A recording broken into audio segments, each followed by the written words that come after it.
Hey, what's going on, guys? Welcome back to the channel.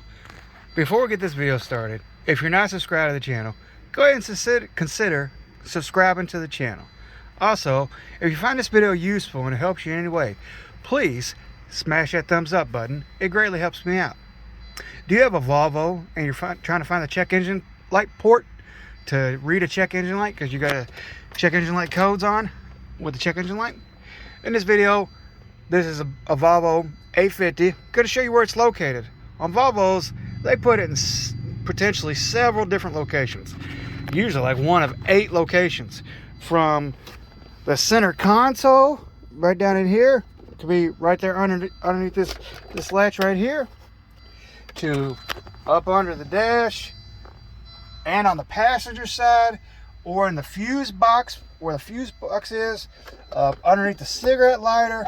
So Volvo, they can put it in many different locations. Right here underneath the e-brake, you lift the e-brake and you pull this cover right here. Depending on the model Volvo it is, it can be in numerous locations. On the 850 wagons and sedans, again, that's the Volvo 850 wagons and sedans, it's located under the change holder beside the cigarette lighter port.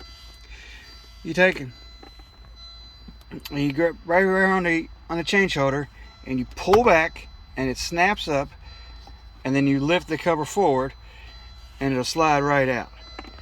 And there's the port right there.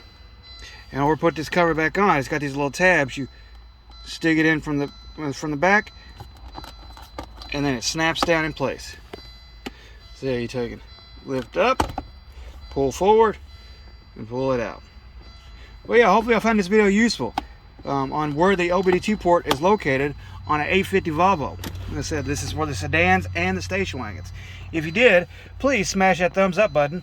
Also, subscribe to the channel, and you'll have a great day.